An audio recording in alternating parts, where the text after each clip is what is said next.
Shalom, chers frères et sœurs, soyez abondamment bénis. Je vais vous laisser écouter une courte vidéo qui va durer environ moins de 3 minutes. Voilà, donc je vous prie vraiment d'écouter attentivement ce que ce monsieur va vous dire dans cette vidéo. Si possible, même prenez note. Et nous allons après venir prendre point par point pour essayer de rétablir la vérité. Voilà, donc je vous laisse regarder cette vidéo. On ne vit pas de jeûne et prière. Jeûne et prière, ce sont des exceptions. Si tu crois, je vais te prendre tous les gens de l'Ancien Testament jusqu'au Nouveau Testament. Quand il devait démarrer, Jésus a jeûné. Quand Moïse devait démarrer, il a jeûné. Quand Élie devait démarrer, il a jeûné. Mais ils ne passaient pas leur temps à jeûner. Non.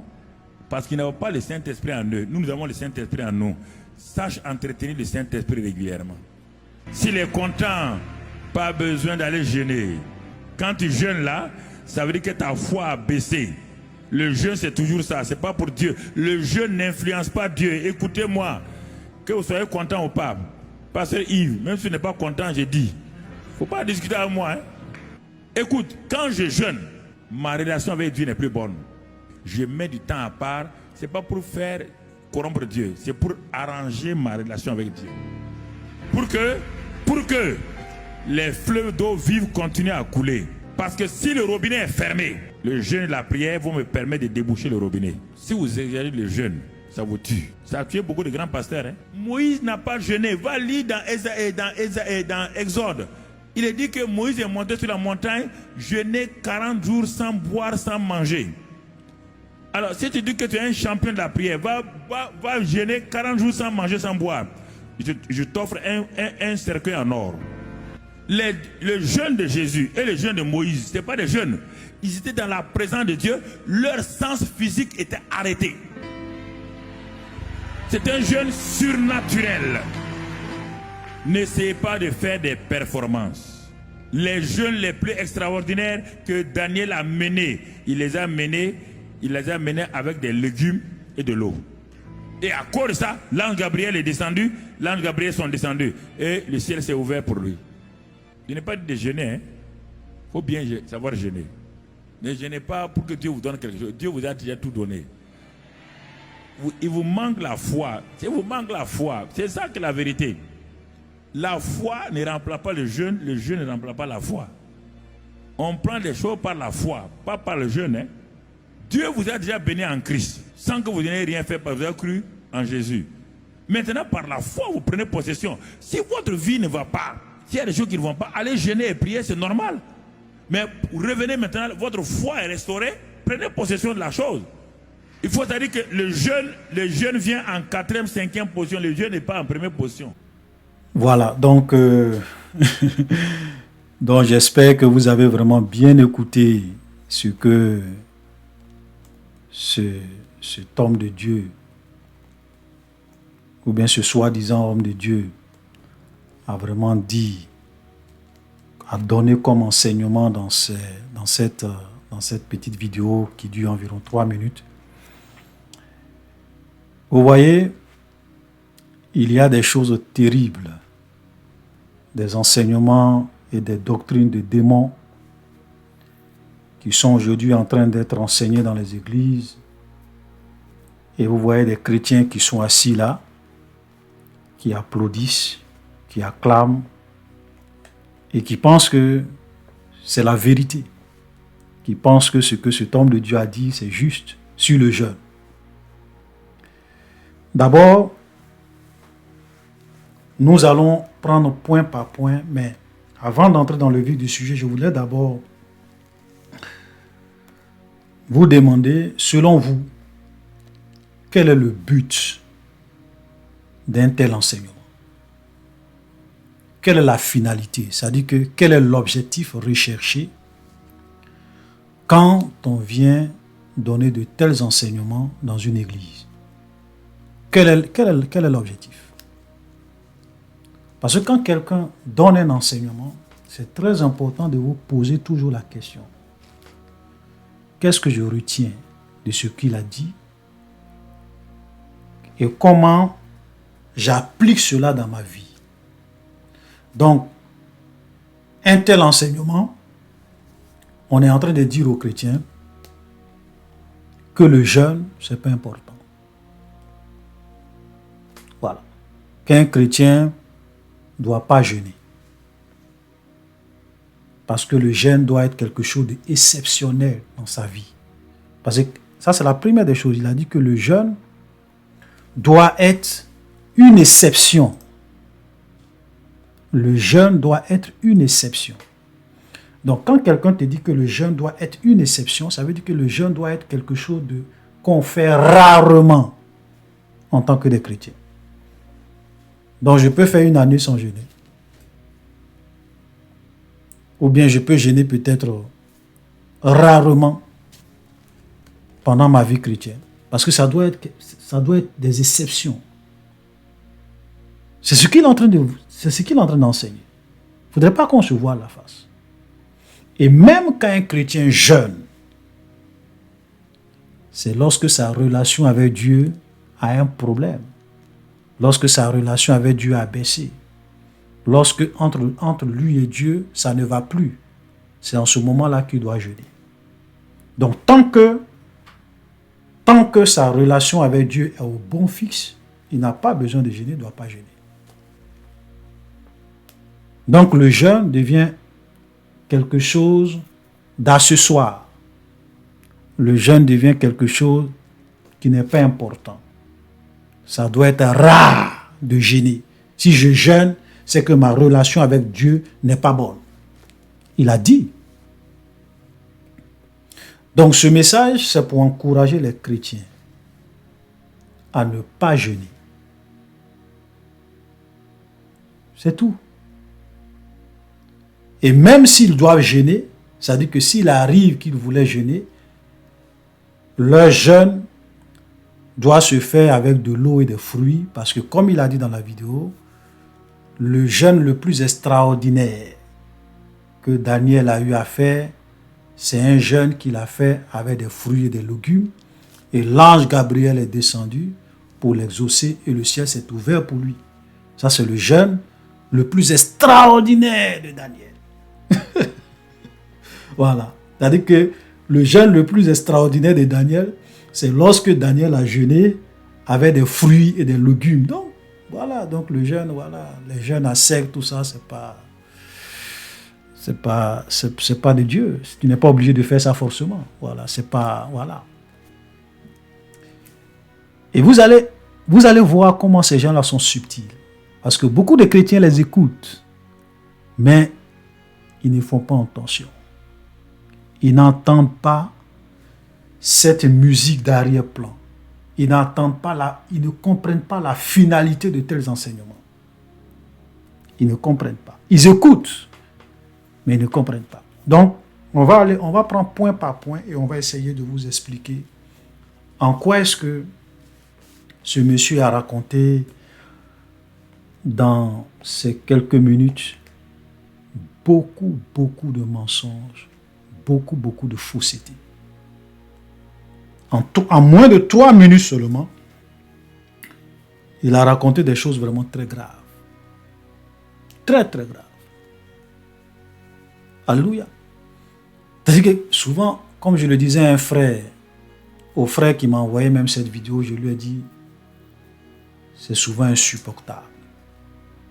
C'est-à-dire que quand tu commences à écouter, c'est insupportable. C'est-à-dire que tu es révolté au-dedans de toi-même. Tu es affligé au-dedans de toi-même. Et tu as presque les larmes aux yeux quand tu vois des chrétiens applaudir de telles choses. Malheureusement, beaucoup de chrétiens n'ont pas le discernement, ils n'ont pas l'Esprit de Dieu. Donc ils écoutent des choses et ils ne voient pas le blasphème, le mensonge, l'hérésie dans ces choses. C'est triste. C'est triste. Et cela arrive pourquoi? Parce que beaucoup de chrétiens ne lisent pas la Bible. Nous allons déconstruire tout ce qu'il a dit et nous allons prendre des versets. Parce que si un chrétien qui lit sa Bible, il y a des choses que tu ne peux pas venir lui dire. Il y a des choses que tu ne peux pas venir lui dire.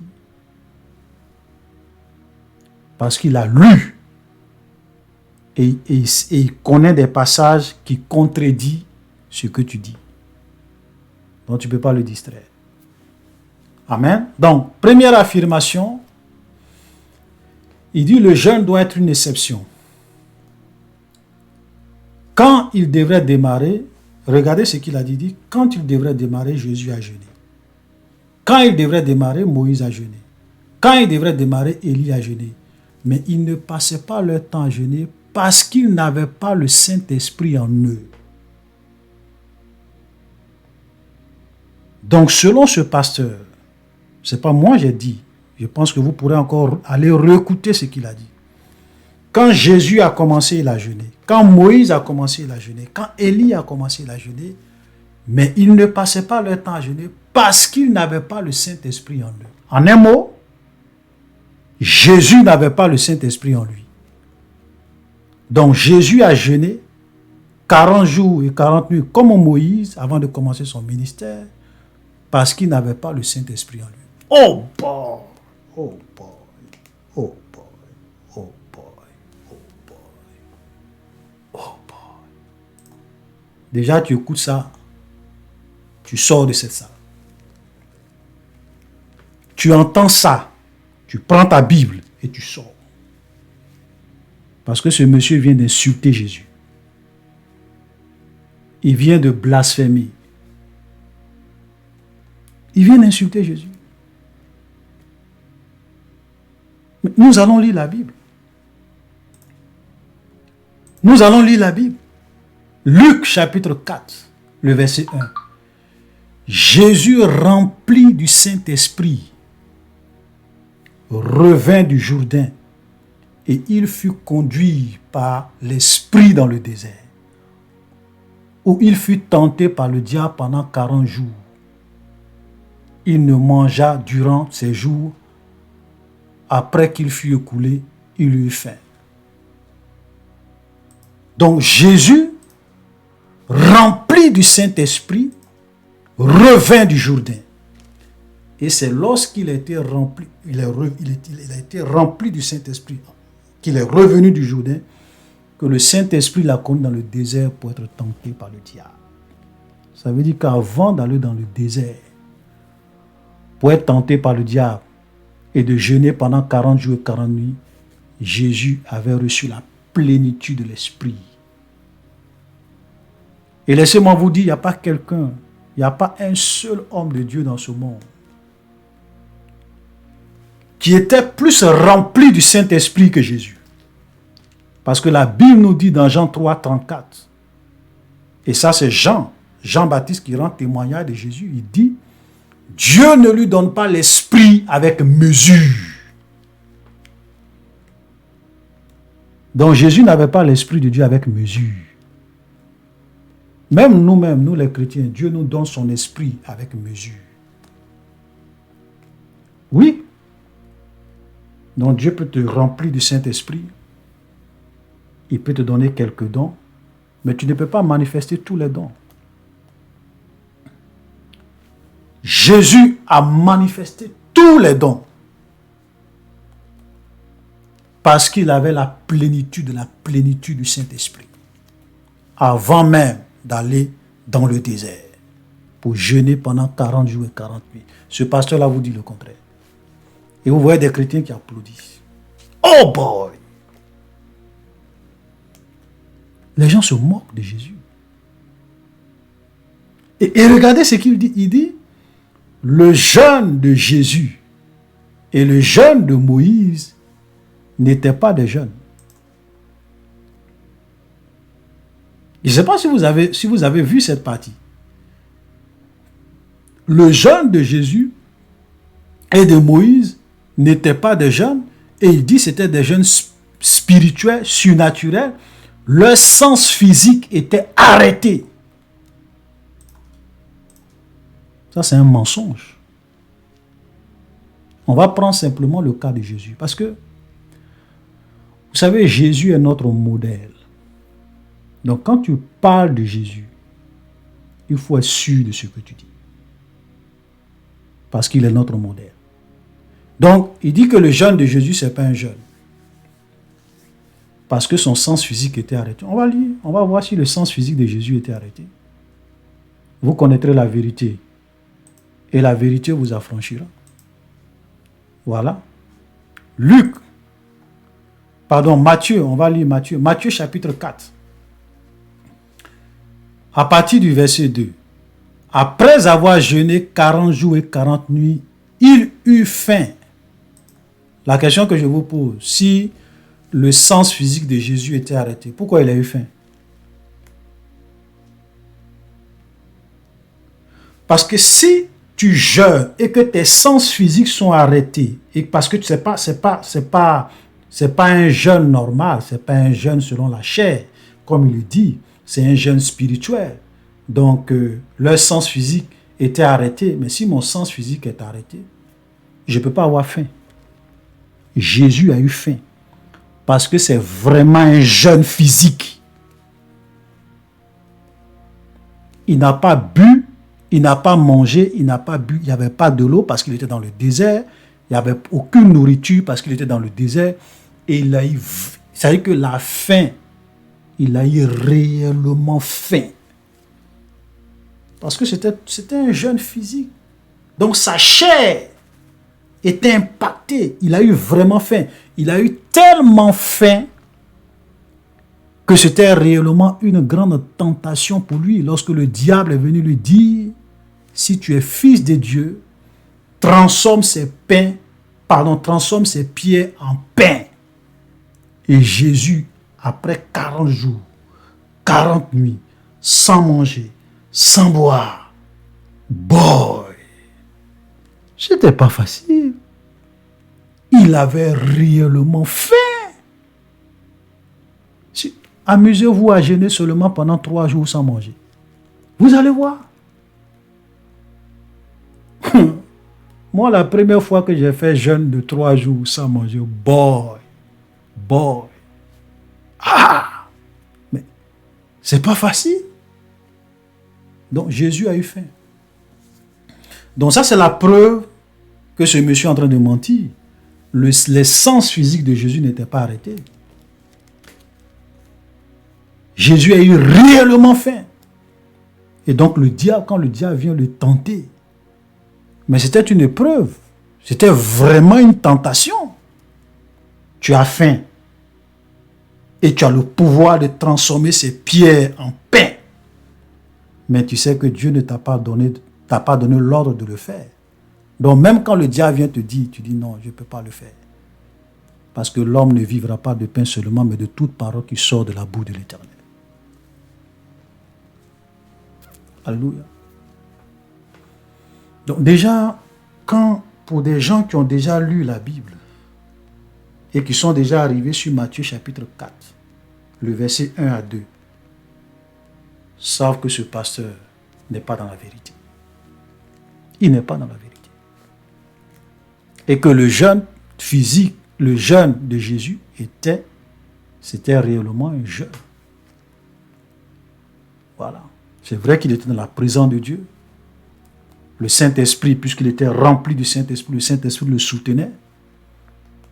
Mais c'était un jeûne. Vrai, ce n'est pas un jeûne spirituel. Alléluia. Vous regardez la vidéo de ce monsieur. Mensonge sur mensonge. Hérésie sur hérésie. Oh bon.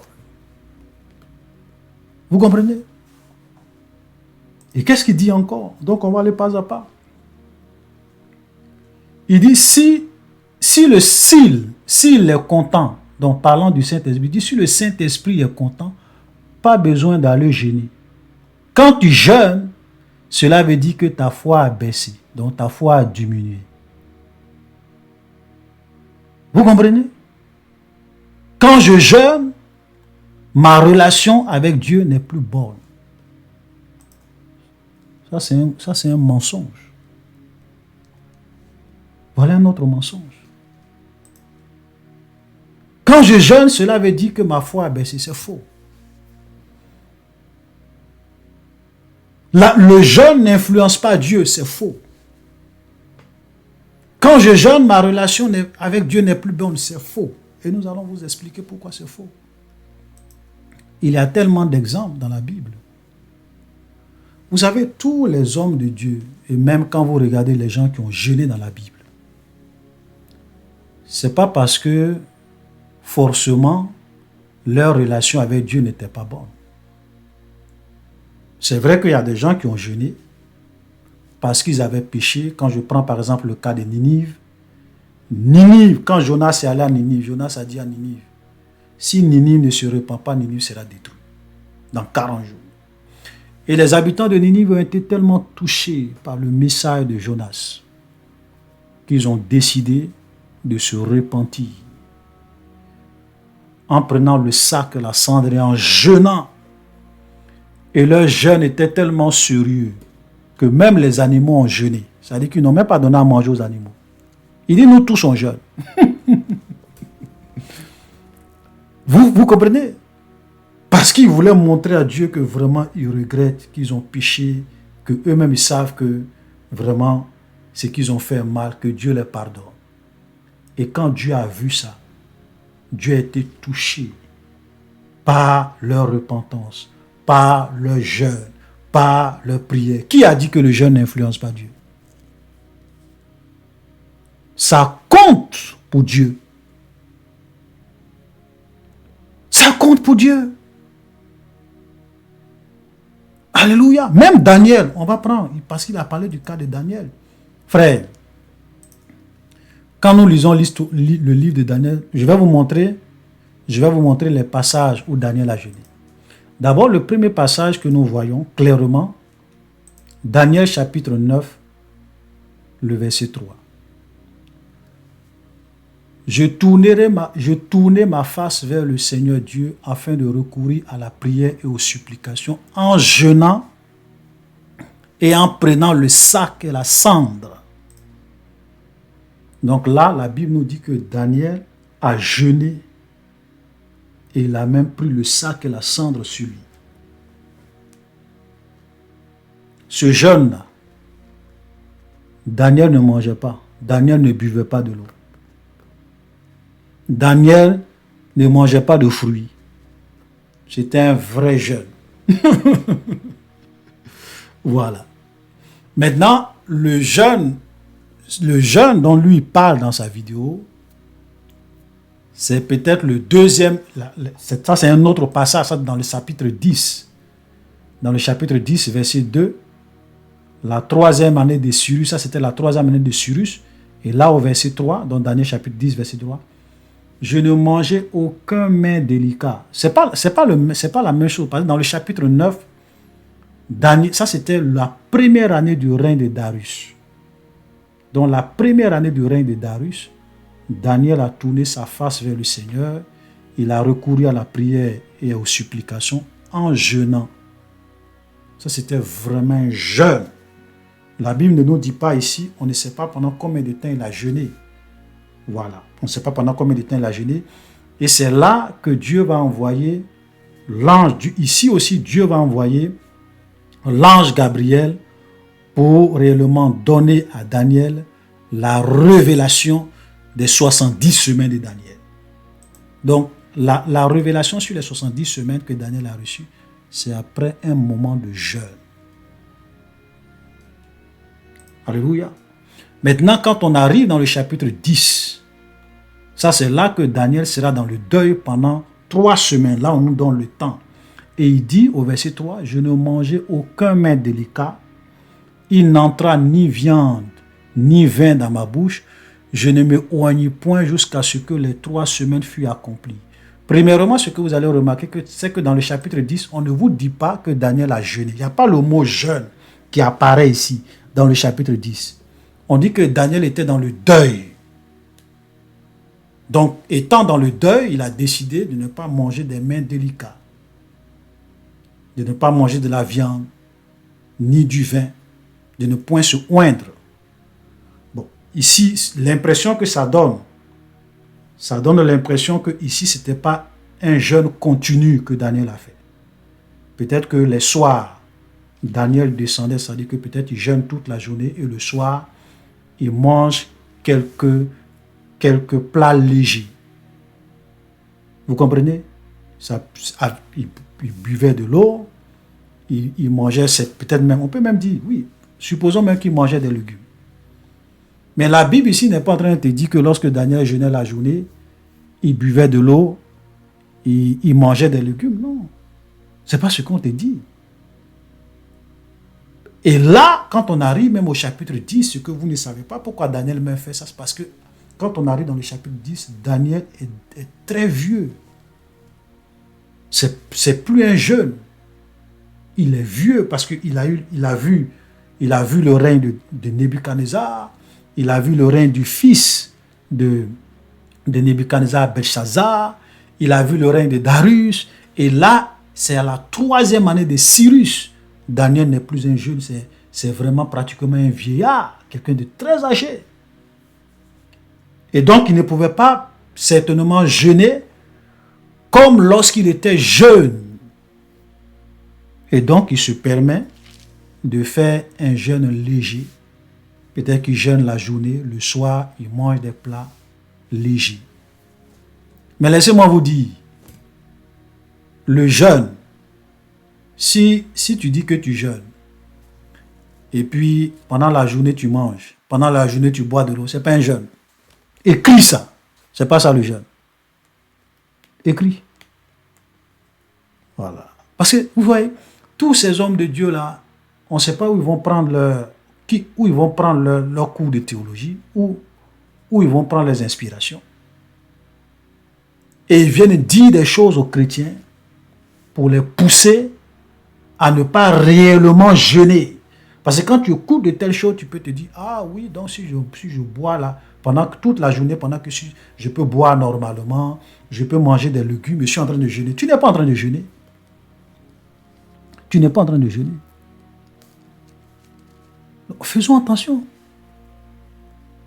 C'est pour cela que la Bible prend le soin de ne pas mentionner le mot jeûne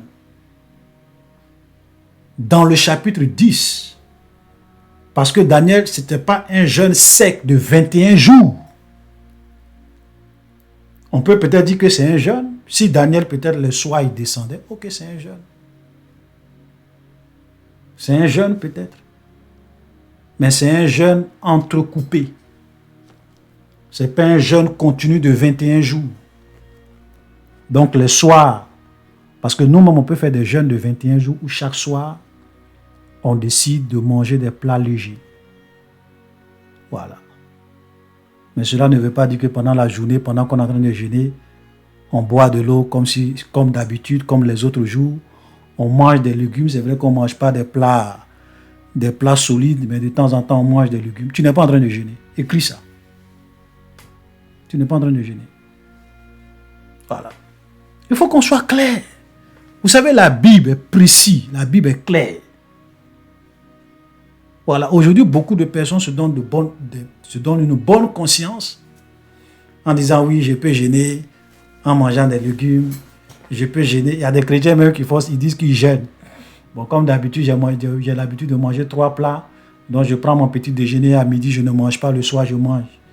Je jeûne. Tu n'es pas en train de jeûner. Tu vas tromper qui? Dieu? Personne ne peut tromper Dieu. Écris ça. Voilà. Vous savez, le jeûne, Dieu comprend. Si vous êtes malade et que vous prenez des médicaments et que vous n'êtes pas... Parce qu'il y a des gens qui ont des problèmes de santé. Quand c'est comme cela, Dieu comprend. Voilà, Dieu comprend. Ok, Dieu ne force pas. Parce que Dieu n'est pas en train de dire aux gens que même s'ils sont malades, même s'ils sont en train de prendre des médicaments, si leur état de santé ne leur permet pas qu'ils doivent forcément jeûner, ce n'est pas ce que Dieu dit. Voilà. Mais ce n'est pas la peine de venir te mettre devant une assemblée et puis dire des choses qui ne sont pas vraies.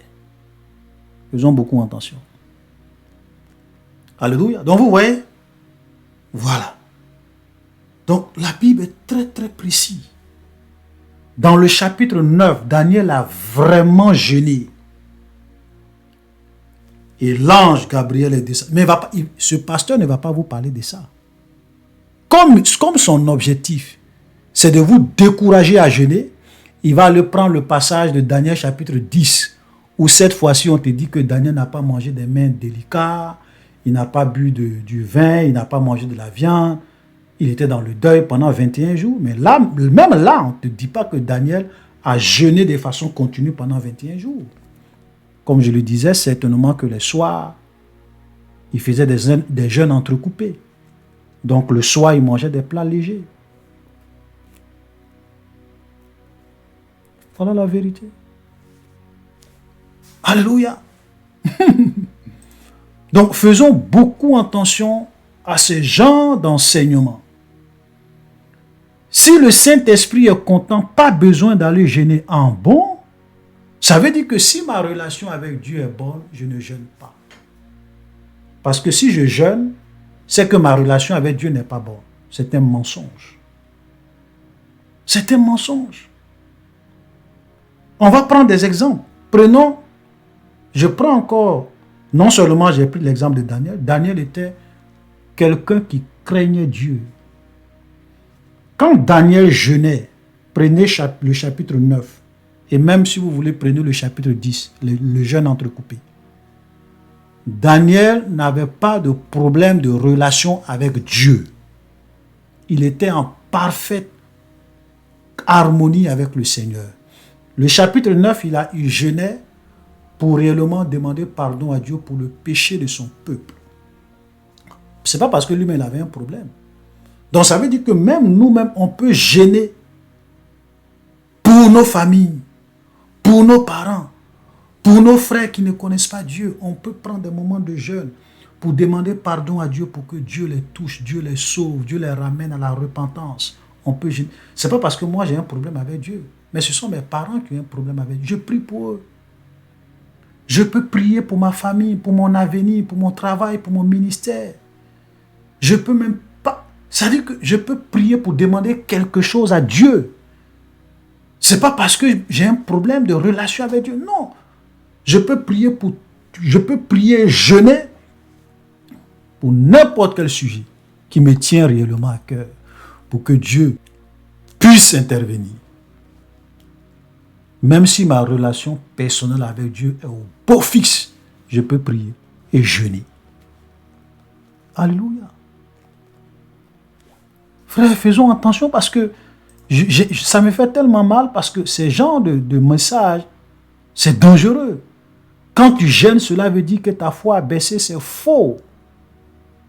Ce n'est pas parce que ta foi a baissé, ce n'est pas parce que ta relation avec Dieu n'est pas bonne. On a le cas de Daniel. Je vais vous montrer le cas de Paul.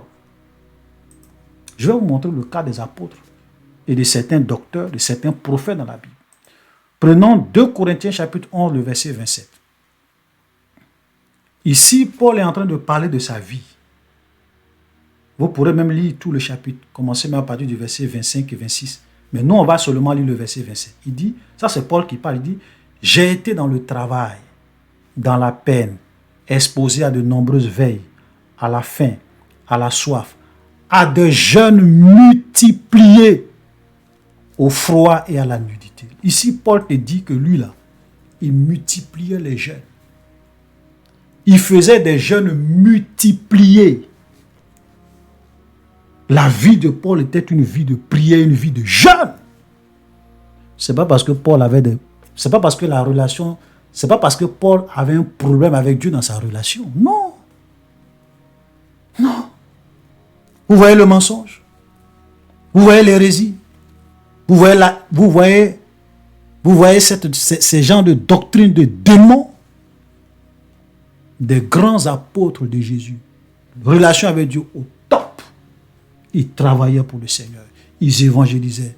Mais même dans tous ces états, obligés de jeûner. Jeûner pour tous ces nouveaux chrétiens qui se convertissaient.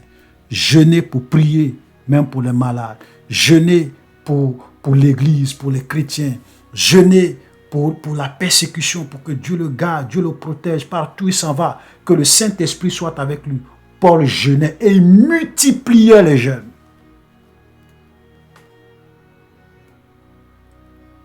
Voilà des exemples à suivre. N'allez pas écouter ces gens d'hommes de Dieu qui vous découragent et qui vous empêchent d'intégrer le jeûne dans votre vie chrétienne. Parce qu'ils sont des envoyés du diable. Vous savez, un chrétien qui jeûne et qui prie, bon, mais il déstabilise le diable. Satan a peur des chrétiens qui jeûnent et qui prient, qui ont une vie de jeûne et de prière. Satan a peur d'eux. Parce que quand tu jeûnes, tu élèves l'esprit. Quand tu jeûnes, tu humilies la chair. La chair commence à avoir de moins en moins d'emprise sur toi. Satan n'aime pas ça. Satan, il n'aime pas ça. Il n'aime pas les chrétiens qui jeûnent. Allez-y souvent même écouter les témoignages. Un chrétien qui jeûne et qui prie, c'est un danger pour le monde des ténèbres. Donc comme ces pasteurs-là, ils veulent vous affaiblir spirituellement, ils veulent vous assoupir, ils ne veulent pas que vous soyez des guerriers, des gens qui jeûnent et qui prient. Ils veulent vous encourager à exclure le jeûne de votre vie. Faites attention. Faites attention. Voilà Paul. Est-ce que Paul avait un problème avec Dieu? Un grand apôtre comme Paul. Nous allons continuer avec les exemples. L'exemple de Paul. Regardez même le livre des Actes des Apôtres. À chapitre 13. Il y avait dans l'église d'Antioche des prophètes et des docteurs. Barnabas, Siméon appelé Niger, Lucius de Cyrène, Manahen, qui avait été élevé avec Hérode le tétrarque et Saul. Pendant qu'ils servaient le Seigneur dans leur ministère et qu'ils jeûnaient, le Saint-Esprit dit, mettez-moi à part Barnabas et Paul pour l'œuvre à laquelle je les ai appelés. Alors, après avoir jeûné et prié, il leur imposait les mains et les laissait partir. Vous comprenez? Voilà des prophètes, des docteurs, des serviteurs de Dieu. Des hommes de prière qui jeûnaient et qui priaient. Et pendant qu'ils jeûnaient, qu'ils priaient, c'est là le Saint-Esprit va leur dire, mettez-moi à part Barnabas et Paul. Et là, après avoir jeûné et prié, ils vont imposer les mains à Paul. Pour recommander Paul et Barnabas au Seigneur, pour que le Seigneur soit avec eux durant tout leur ministère, dans le jeûne et la prière. Ils n'avaient pas de problème de relation avec Dieu. Alléluia. Un autre exemple, dans l'Ancien Testament, cette fois-ci, c'est le cas de la reine Esther. Esther n'a pas jeûné parce qu'elle avait un problème avec Dieu. Parce que sa relation avec Dieu avait baissé, ou bien sa relation avec Dieu avait diminué. Non. Esther et son peuple, étaient devant une menace. On devrait les exterminer. Et donc, elle va décider, elle va envoyer un message à Mardoché. Esther chapitre 4, le verset 15. Esther envoya dire à Mardoché, va, rassemble tous les Juifs qui se trouvent à Suse et jeûnez pour moi, sans manger ni boire pendant 3 jours, ni la nuit, ni le jour. Voilà le jeûne. Hein? Tu ne manges pas, tu ne bois pas. Si tu dois faire par exemple, parce qu'eux ont fait un jeûne de 3 jours, un jeûne continu, ils ne mangeaient pas, ils ne buvaient pas, ni la nuit, ni le jour. Le jeûne chrétien, ce n'est pas carême. On ne se lève pas à 6 h du matin, on se remplit le ventre avec du riz, et puis on dit non, je suis en jeûne jusqu'à 18 h. Frère, tu n'es pas en train de jeûner. Il ne faut pas te tromper. Voilà. Ce n'est pas le carême musulman. Ici, là, les gens ont fait 3 jours de jeûne. Même la nuit, ils ne mangent pas. La journée, ils ne mangent pas. Voilà. Maintenant, si tu veux faire des jeûnes entrecoupés, il n'y a pas de problème. Donc, le soir, tu peux manger quelque chose. Et puis, le lendemain, tu recommences. Voilà. Là, il n'y a pas de problème. Vous comprenez? Voilà le jeûne. Quand on dit jeûner, c'est ça. Tu ne manges pas, tu ne bois pas. Et la reine Esther ici, quand elle demande à Mardochée de rassembler tout le peuple pour jeûner pour elle, pour qu'elle puisse entrer dans la présence du roi, pour que Dieu puisse disposer les choses, disposer le cœur du roi, pour que Dieu puisse décanter cette situation de mort. Et Dieu va agir. La reine Esther n'avait pas de problème avec Dieu. Mardochée n'avait pas de problème avec Dieu. Mais ils étaient devant un problème, devant une situation. Et ils ont décidé de jeûner, tout le peuple de jeûner, pour que Dieu intervienne en leur faveur. Donc souvent, quand tu es devant une situation, quand tu es devant un problème, quand tu es devant un sujet, quand tu as un besoin qui te tient à cœur, tu peux jeûner, tu peux prier pour ça. Pendant 1 jour, pendant 2 jours, pendant 3 jours. Implorer la grâce du Seigneur pour que Dieu intervienne. N'allez pas écouter ces pasteurs. Alléluia. Même Jésus a dit à cette... Qu'est-ce que Jésus a dit? Même Jésus lui-même a parlé du jeûne. Jésus a parlé du jeûne dans Matthieu chapitre 6. Qu'est-ce que Jésus a dit? Lorsque vous jeûnez, ne prenez pas un air triste comme les hypocrites qui se rendent le visage tout défait pour montrer aux hommes qu'ils jeûnent. Je vous le dis, ils reçoivent leur récompense. Mais quand tu jeûnes, parfume ta tête et lave ton visage, afin de ne pas montrer aux hommes que tu jeûnes, mais à ton Père qui est dans le lieu secret. Et ton Père qui est dans le lieu secret te le rendra. Amen. Les gens sont venus voir Jésus, ok, pour dire à Jésus, mais pourquoi tes disciples ne jeûnent pas? Vous savez ce que Jésus leur a dit? Matthieu 9, 15. Jésus leur répondit, les amis de l'époux peuvent-ils s'affliger pendant que l'époux est avec eux? Les jours viendront où l'époux leur sera enlevé, alors ils jeûneront. Jésus est en train de dire que le jour va venir où moi, Jésus, je ne serai plus avec eux, je serai enlevé. Et ils seront sur la terre. En ce moment-là, ils vont jeûner. Le jeûne n'est pas une exception. Ça fait partie de la vie chrétienne. Alléluia. On ne jeûne pas forcément parce que notre relation avec Dieu a un problème. On peut jeûner même lorsque notre relation avec Dieu est au beau fixe. Alléluia. Faisons attention. Qu'est-ce qu'il dit encore?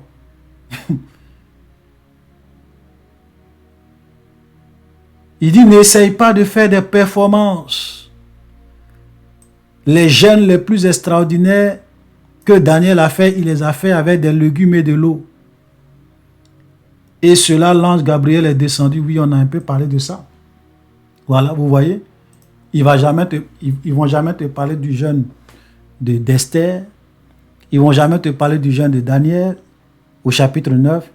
Il ne va jamais te parler du jeûne de l'apôtre Paul. Il ne va jamais te parler du jeûne des prophètes et des docteurs dans le Nouveau Testament. Non, il ne va pas te parler de ça. Parce que ce sont des vrais jeûnes, ce n'est pas des gens qui mangeaient des légumes et de l'eau. Donc, quand il te dit que les jeunes n'essayent pas de faire des performances, c'est pour dire aux chrétiens, non, n'essayez pas de vous forcer à faire des jeûnes à sec. Ok? Même jeûne à sec de 1 jour, de 2 jours. Non, non, non. Quand tu jeûnes, il faut manger des légumes, il faut boire de l'eau. Le plus important, c'est d'avoir la foi. Et regardez ce qu'il dit. Il dit que le jeûne n'influence pas Dieu. Ne jeûne pas pour que Dieu... Il dit, ne jeûnez pas pour que Dieu vous donne quelque chose. Dieu vous a déjà tout donné. Vous n'avez pas besoin de jeûner pour que Dieu vous donne quelque chose. C'est un mensonge. Alléluia.